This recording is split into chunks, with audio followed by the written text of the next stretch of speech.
Hey everyone, what's up? It's Sarah and welcome back to my channel. Okay, in this video, we're gonna be talking about Angela again. I've talked about her a couple times recently on this channel. But okay, so over the 4th of July weekend, John Yates, who's a 90-day fiance blogger, actually road tripped to her house in Georgia. And he goes live a lot. He goes live all the time. That's his thing. That's what he's known for. So he went live from Angela's house. Well, viewers were shocked and outraged to see Scottie, Angela's daughter, that was just released from prison in 2020 after serving 15 months for some really horrific charges, just walking around Angela's kitchen. Apparently, she is living with Angela, all 6 grandkids. I have some thoughts.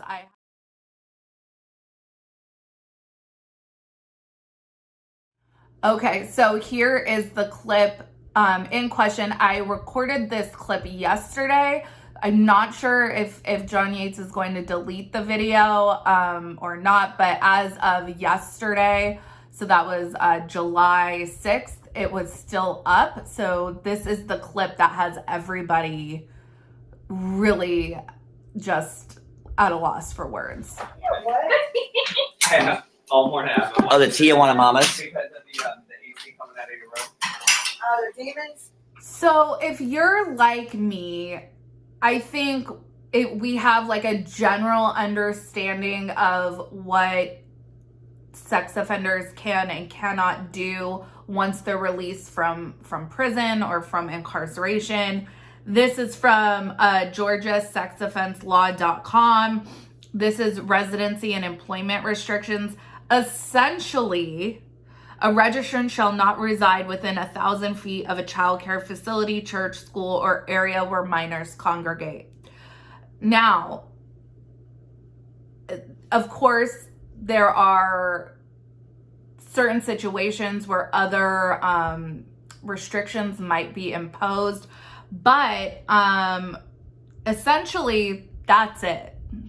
That's it as far as what they have to check in super frequently.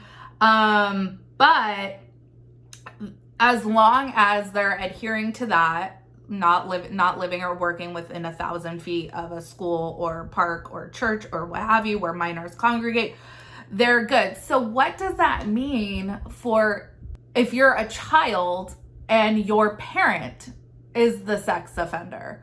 What protections are in place for you?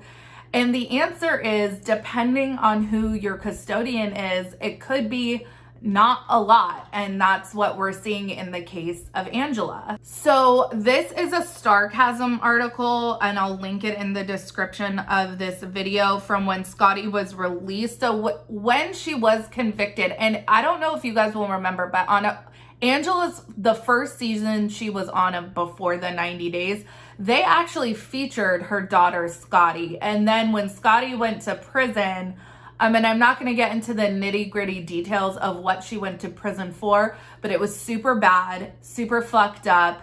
And it is horrific that she was released after only 15 months.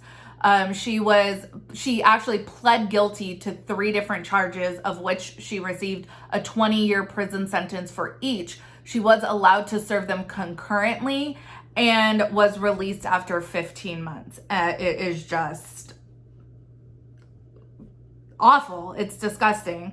So let's see here. She was released on parole on May 6th, and she actually, May 6th of 2020, and her, I believe here, at the time the court records indicated that her parole end date was January 31st, 2021. So she is off of parole. The only thing she still needs to adhere to at this point is registering as a sex offender. In that same Sarcasm article, they did reference that Scottie has made, since that she has gotten off of parole, she has made a couple Instagram posts.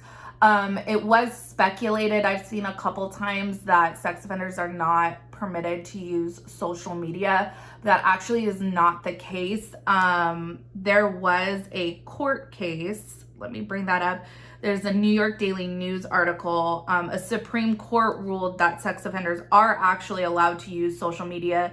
It says social media use apparently is a constitutional right, unless they are using social media to break the laws. But just having social media, making basic posts, that is not,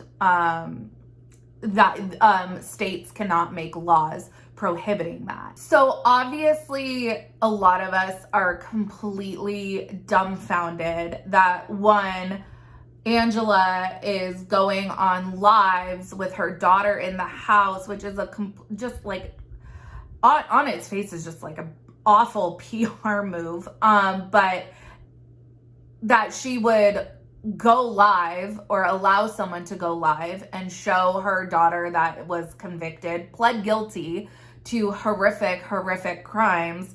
And that Angela is totally okay with housing said daughter when she is raising her 6 grandchildren. And the bigger question being, what protections are there for children of sex offenders or children who have sex offenders in their family if other family members don't seem to put a high priority on protecting them? Now, one could say Scottie has not shown a predilection towards her own children, a la how Josh Duggar showed predilections towards his own family members, but her kids have friends, and those kids could come over to the house, and Scottie's not a safe person for minor children to be around.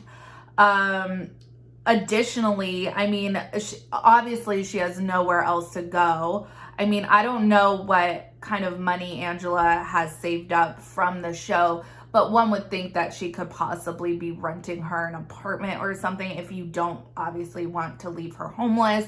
It really is an interesting discussion.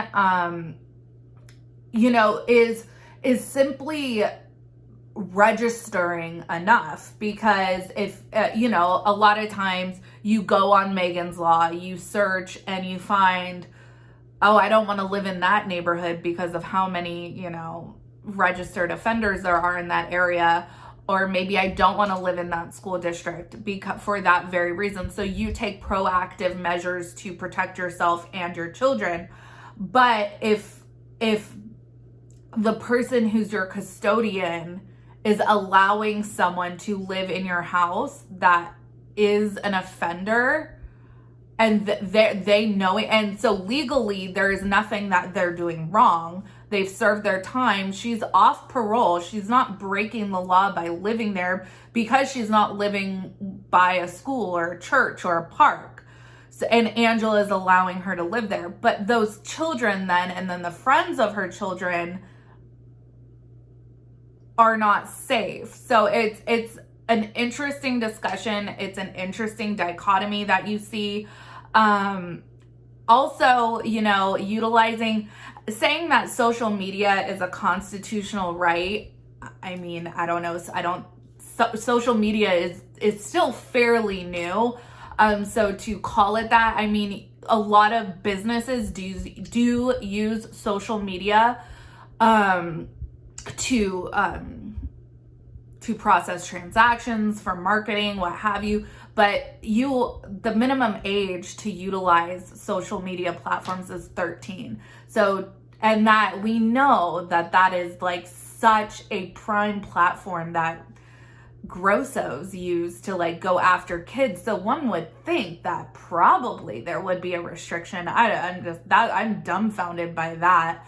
But anyways, that is the latest from Angela. I've seen it mentioned a couple times on Reddit. I've seen it on a couple Instagram pages, but by and large, like the blogger John Yates that was streaming live, has not made a comment about it.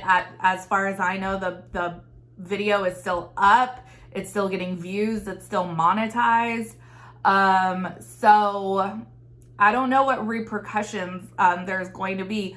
You know, they canceled Mama June's show, or Here Comes Honey Boo Boo. They canceled that after Mama June wouldn't break up with her boyfriend, who was a convicted sex offender. So it'll be interesting that if it is now known that Angela is housing her daughter, will they continue to film her? There already has been so many calls to cancel Angela, especially after the last episode where she was seen just horrifically accosting Michael verbally. So when you add that plus all of this, is it really worth it to still feature Angela? Is she bringing in that much money for them? It's just a yucky situation. Anyways, make sure you like this video, subscribe to my channel, follow me on Instagram and Twitter at Reality Squad, and I will catch you guys in the next video. Take care. Have a good one. Much love.